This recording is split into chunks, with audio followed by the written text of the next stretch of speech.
Olá, bom dia. São 1h15 da manhã e nós estamos gravando uma nova série. Terminamos a série anterior, reencarnação, kardecismo, espiritismo, e fizemos muitas críticas, recebemos muitas críticas e agora eu me propus a mostrar que a forma superior de espiritualidade, a mais antiga, a mais pura, é esta: Umbanda. Vamos explorar esse tema com muito carinho. Por quê?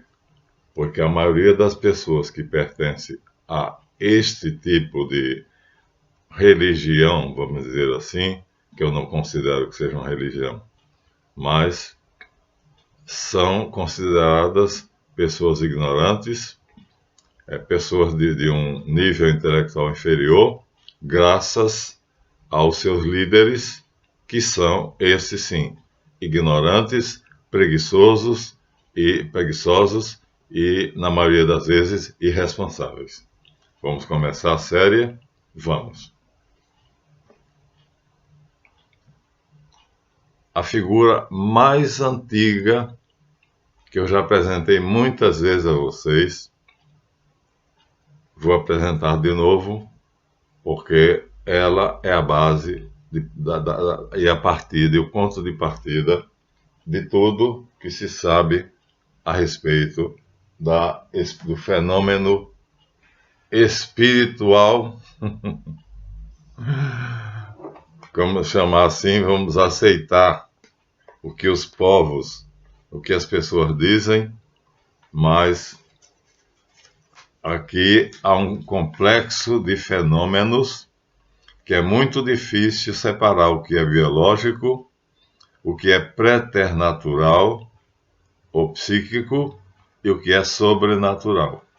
Por isso que a Umbanda, que é a herdeira do xamanismo, é tão complexa, e os seus líderes, que se chamam hoje barracões, também o candomblé tem alguma semelhança, não se dão ao trabalho de estudá-la.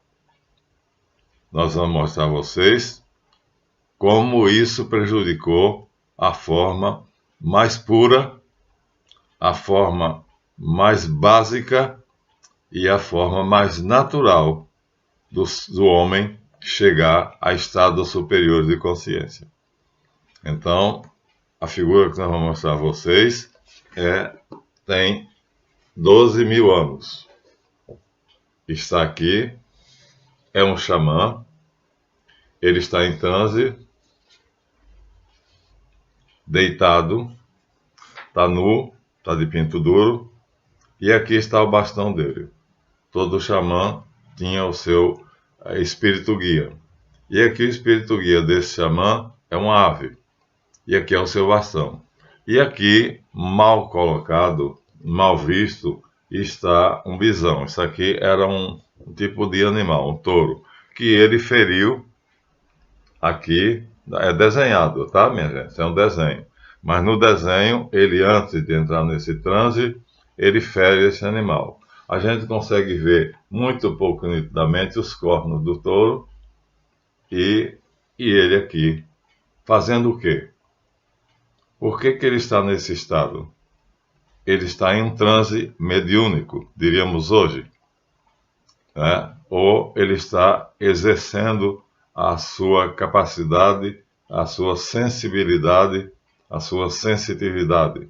Mas vamos então nos aprofundar no assunto e vamos recorrer a um livro de grande valia, que é A Arte Pré-Histórica e Primitiva, do Dr. Andreas Lommel. Não é brincadeira. Olha, não estamos falando de brincadeira. Vocês sabem que o nosso canal é um canal sério. Aqui está a apresentação do livro na sua mais, vamos dizer assim, na sua maior clareza. Então, aqui nós temos uma figura de uma pessoa negra, a arte pré-histórica e primitiva.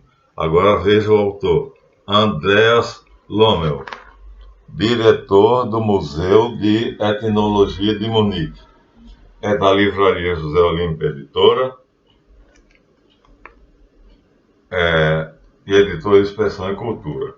Então, esse homem é perito em etnografia, etnologia e, de qualquer maneira, em antropologia. Vamos tirar dele aqui a complementação daquela figura que mostramos ali. E vamos provar a vocês que a forma superior de contato do ser humano, do psiquismo humano, ou da inteligência humana, ou da alma humana, com o sobrenatural, a forma mais elevada é essa forma primitiva, que subsiste de mal e porcamente por causa dos líderes na Umbanda. E eu não perdoo esses preguiçosos, porque os livros estão aqui à disposição. Esse é um livro comum de ser encontrado. E vamos ver como é que daqui nós chegamos até o presente. Então vamos começar do começo. A figura que eu mostrei é de 2.000 anos, 12.000 anos atrás. 12.000. Então, o que é aquilo? Quem é aquele homem? É o que o Dr. Andreas Lommel vai nos falar. Aquele homem é participante de um grupo que nós chamaremos, vamos pegar o material aqui para não nos confundirmos, nós chamaremos de membro privilegiado das primeiras formas de cultura, ou da primeira forma de cultuar os espíritos. Então, a primeira forma do homem cultuar os espíritos recebeu o nome de xamanismo. Então, já demos o exemplo clássico, não vamos mostrar de novo, já mostramos muitos a vocês. Está na Delta Larousse, é um homem deitado em transe, mediânico, nu, com bastão. Bom, a intenção do xamã é entrar em contato com as forças do outro mundo, a mesma coisa que um médium de Umbanda moderno. Eu tive um irmão que eu fiz um estágio de 5 anos com ele, que ele fazia isso, e eu aprendi durante 5 anos, estudei o processo como, vamos dizer assim, pesquisador, como estudioso, mas também para aperfeiçoar minhas capacidades mediúnicas, né? Porque eu tenho uma determinada... eu não quero falar muito de mim nesse artigo, mas eu tenho determinada ligação com o xamanismo. E considero que qualquer um que tenha chegado aos níveis mais elevados da magia, como aqui Elifa Levi, devem muito, muito ao xamã. Então, vamos começar mostrando que a intenção do xamã, portanto, daquele homem deitado, de pinto duro, com um bastão deixado de lado e com um desenho na parede que em outras figuras você vê claramente, em outros livros, que é um bisão. Bisão é um tipo de um boi natural, né? E a intenção dele é pedir perdão a uma deusa criadora de tudo. Deus já foi uma mulher, hoje Deus para nós é um homem. Houve, portanto, uma revolução, né? Então Deus se tornou masculino, mas naquele tempo do xamanismo, Deus era feminino. E então, o que é que o xamã fazia? Ele tentava entrar em contato com a deusa, que nós vamos mostrar aqui a vocês, chamada Senhora dos Animais. Por quê? Porque a tribo dele, o grupo dele, ia matar o animal. Aqui nós temos o animal, ali na figura nós mostramos que um bisão está ferido, mas é um desenho. Aqui nós temos outro desenho. Então, como no filme, nos filmes aí, Avatar, por exemplo, né? Então, antes de matar o animal, ele pede perdão. Meu irmão, eu tenho que lhe matar para alimentar minha tribo.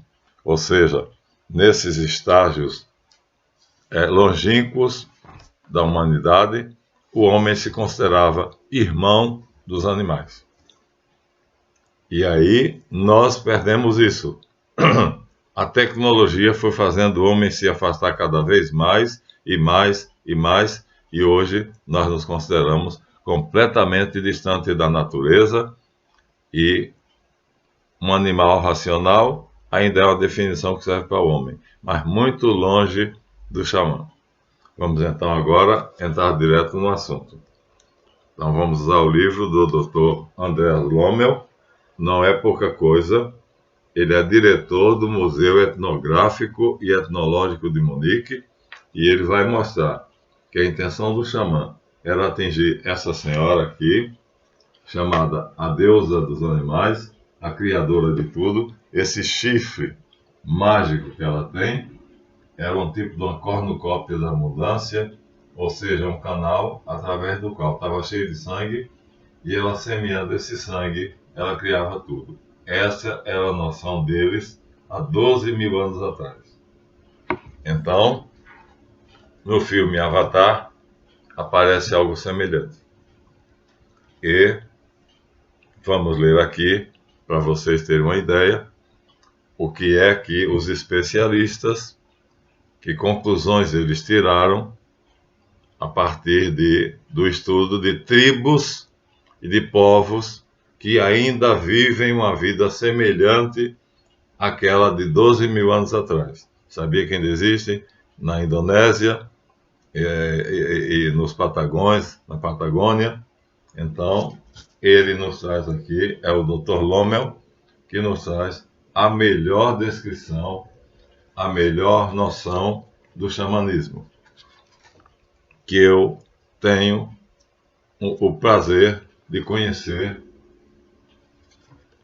e que vou mostrar agora a vocês, que não se devia ter desprezado e nem devia se ter transformado na magia como hoje ela é praticada. E aqui nós temos então, olha, toda uma história sobre o xamanismo. Me permitam, mas eu vou ler para vocês. O título é A Importância do Xamanismo. Deixa eu aproximar de vocês para vocês verem. A importância do xamanismo. Eu disse a vocês que é muito superior à psicografia. Eu disse a vocês que o xamanismo não acreditava em reencarnação.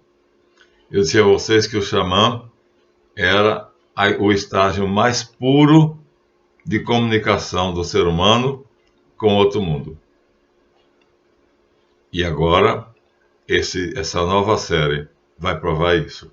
Vamos ler, e eu vou ter que ter cuidado para interromper no momento certo, porque é muito longo. O Dr. Lommel vai fundo, e eu não posso ir tão fundo com vocês. Então, vamos começar. Xamã é uma palavra de origem tungusiana. Tungus não é o mesmo que curandeiro, feiticeiro ou mágico encontrados em todos os grupos primitivos até o dia de hoje. Aqui nós temos um livro de magia, mas aqui o xamanismo aqui já foi para o espaço. O mestre Eliphas Levi, que eu admiro muito, já se afastou demais do xamanismo. Então, o O que nós queremos é restaurar o estágio original, puro, né, na sua acepção mais inocente do que é uma capacidade humana que foi se deteriorando, se perdendo através dos tempos, e só existe em pouquíssimos lugares onde pessoas como o inglês Winston da Mata e Silva, que veio da Inglaterra para poder estudar aqui no Brasil o xamanismo, com o nome de Umbanda de todos nós. Ou seja, falar do xamanismo e da Umbanda é a mesma coisa. Bem, então já vimos aqui que ele diz o seguinte, que o xamã não pode ser confundido com o curandeiro, nem com o feiticeiro, nem com o mágico das outras culturas. Por quê?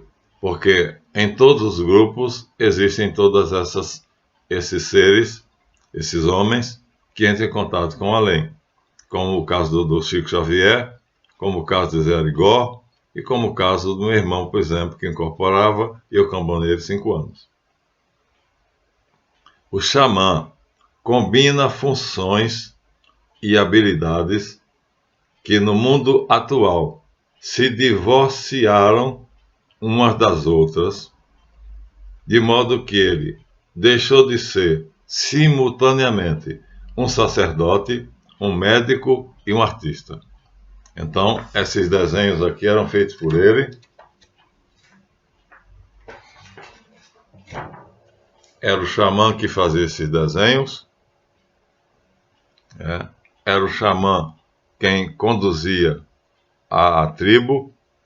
Era ele quem, no final das contas, tinha uma autoridade maior do que o líder tribal ou o chefe da tribo. Porque a última palavra seria sempre dele. Por quê? Porque o líder da tribo podia ter muita força.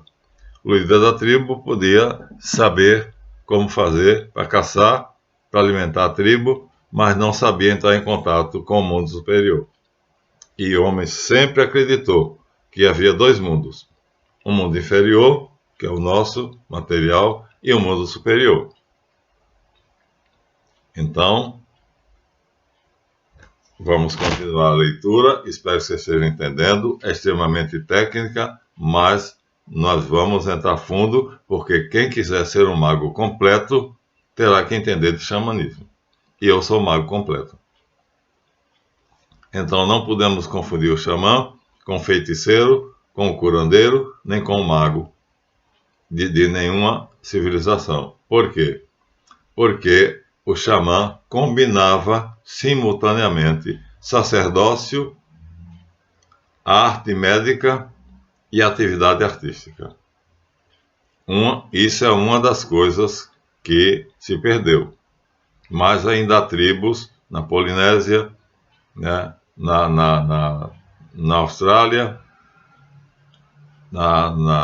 aqui na Patagônia, onde há resíduos de tribos que têm essa prática. E é estudando essas tribos que os eruditos, como o Dr. Lommel, chegaram a essa conclusão. Então, minha gente, eu jamais vou me afastar das noções do xamanismo, embora eu tenha me, vamos dizer assim, adaptado ao mundo atual, né? Aqui nós estamos 12 mil anos atrás, em plena Idade da Pedra, né? na pré-história, mas então o xamã não se pode diminuir a sua função, e quanto mais antigos são os povos, mais você vê que eles são diferentes dos xamãs atuais. Porque eles eram puros, eles eram inocentes, eles eram ingênuos. E hoje, não. Hoje, os magos, como Vic Vanilla e outros idiotas aí, né, se promovem. Os mesmeristas, como um aluno meu que que acha que é o bambambam, bam, bam, e é um ignorante, porque ele faz o que não sabe que faz. Então, é contra essas animalidades, é contra essas anomalias e é contra essa ignorância que essa série será feita. Aliás, eu estou sempre combatendo, porque a minha verve, né, o meu natural é combater. Bom, para compreender o xamanismo, é necessário perceber que curandeiro e xamã preenchiam funções parecidas e usavam técnicas psicológicas semelhantes, mas com caráter e mentalidade completamente diferentes. Eu sou um xamã, mas eu também sou um mago. Então eu entendo das duas coisas. E do xamanismo para a magia, aconteceu uma coisa chamada egoísmo. O mago quer ser honrado e o xamã não. Ainda existe hoje povos onde o xamanismo é cultuado. E como é que é feito isso? Vou contar para vocês. O xamã, ele não tem opção. O xamã é escolhido. Ele é vamos dizer assim, uma vítima do mundo espiritual. Eu fui escolhido com 6 anos de idade. E eu não tinha ideia do que estava acontecendo comigo. Eu tinha 6 aninhos de idade. E fui escolhido para ser um xamã. Hoje, eu me chamo um taumaturgo devido a ter evoluído de acordo com os conceitos sociais, porque eu não posso ficar lá 12 mil anos atrás, na Idade da Pedra. Mas o que eu quero nessa série, fique bem claro, é mostrar que não existe kardecismo, nem espiritismo, nem magia, nem curandeirismo, nem feitiçaria, nem iguacia, nada que se equipare, nem que se aproxime do xamanismo. Portanto, essa série será dedicada àquilo que devia ser a continuidade do xamanismo, mas não é pela preguiça dos seus líderes. Conheço vários, porque eu respeito todas as religiões. E, portanto, respondo agora aqui mais uma vez, que quando ataquei o kardecismo na série anterior, era porque ele quis se sobrepor a isso aqui, né? A Umbanda de todos nós. O mesmo autor, Winston da Mata e Silva. Então, Winston estuda o xamanismo. E ele percebe, então, que a Umbanda deteriorou exatamente por isso, porque se afastou do xamanismo. Na medida em que o chefe de terreiro, de barracão, né, o babalaô, ele é endeusado, ele é egoisticamente, vamos dizer assim, distinto das outras pessoas, ele se distancia do xamanismo, né? Ele passa a ser um curandeiro, um feiticeiro, um mago, seja lá o que for, mas ele perde o essencial da alma do homem, que é a pureza, a inocência e a sinceridade. Eu não perdi isso. Então, graças a Deus, vocês que estão me seguindo, acabei de dizer no vídeo passado que eu perdi 400 visualizadores ocasionais. Ótimo, porque visualizadores ocasionais não me interessam. Eles vêm por curiosidade. E ganhei 142 inscritos que me seguem exatamente estudando e praticando. Acabei de ler uma mensagem de um deles, vou dizer o nome, Gustavo, né, que segue seriamente. É um pesquisador, né, me respeita, já tem experiência ampla, porque ele entrou nessa selva sozinho, e agora ele está na geladeira. Há 3 anos que ele não consegue produzir nenhum fenômeno. Eu disse, dê graças a Deus, porque você foi muito longe sozinho. E eu não. Logo eu descobri que eu tinha um espírito guia. Ou seja, o que caracteriza o xamã é que ele tem espírito guia. Vamos agora contar a história. O índiozinho, que é um futuro xamã, ele é diferente dos outros. Ele é doente. Normalmente ele vive pelos cantos, separado. E às vezes a doença dele chega a levá-lo próximo da morte. E aí ele tem 2 opções. Não foi o meu caso, mas geralmente é assim. Ou aceitar ser um xamã, e aí a cura vem de repente, não se sabe como, de doente, de psicótico, de neurótico, de visionário, ele de repente se torna um líder, ele se torna perito na arte de contato com os espíritos e ele começa então a chefiar, a liderar espiritualmente o grupo social ao qual ele pertence. É esse o material que está aqui no livro do Dr. Andrés Lommel, que eu vou explorar devagarzinho. Por enquanto, vamos ficar aqui aos 26 minutos, mas com meus respeitos e dizendo a vocês, é uma lástima que tenham deturpado a Umbanda. Nós vamos fazer a história dela. E vamos fazer a história dela vindo do início. Eu disse do início porque a primeira figura que eu mostrei é a mais antiga figura de um xamã. Eu já mostrei várias vezes e vou mostrar de novo. Então, aqui está. Ó. Ele está em transe. Ele está em transe mediúnico. Seria o mesmo que um médium incorporado num terreiro de Umbanda, porque o candomblé não permite a incorporação. Quer dizer, agora já permite. Agora misturou-se candomblé e Umbanda e chama-se Omolocô, segundo o meu irmão. Mas nós vamos para a Umbanda pura, a Umbanda original, que começa com o xamanismo. E não vamos sair dela.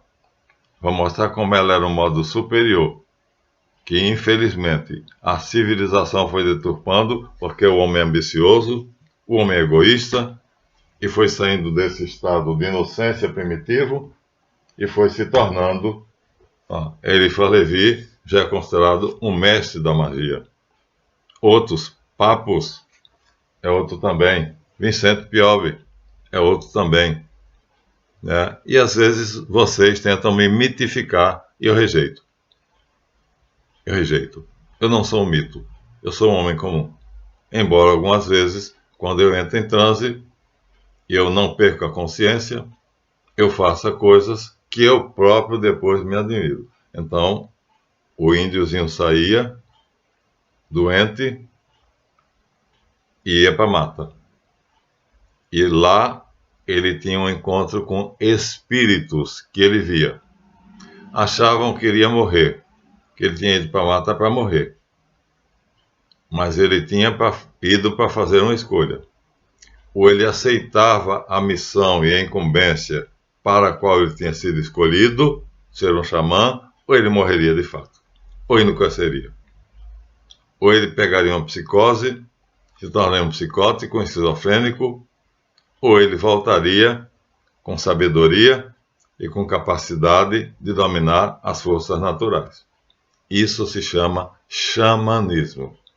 Vamos parar aqui então e agradecendo ao Dr. Andrés Lommel, né, diretor do Museu Etnográfico e Etnológico de Munique, porque é dele que nós vamos tirar as principais noções, as mais importantes noções, porque não há outro livro onde eu tenha encontrado tanta informação sobre xamanismo. Então, a ele, a minha gratidão, porque foi ele que fez esse estudo, e ao filme Avatar, que eu recomendo a quem não viu. Porque lá o produtor faz uma ligação bem suave com o xamanismo. Então, quando o índiozinho que era escolhido para ser um xamã, como eu fui aos 6 anos, mas eu não tive os problemas de doença que o índio tem. Geralmente ele é doente, ele é fraco, ele é frágil, e aí ele entra na selva para morrer ou para viver. Se ele aceitar a imposição, é imposto a ele pelos espíritos, ele não tem escolha. Ou ele aceita ou morre.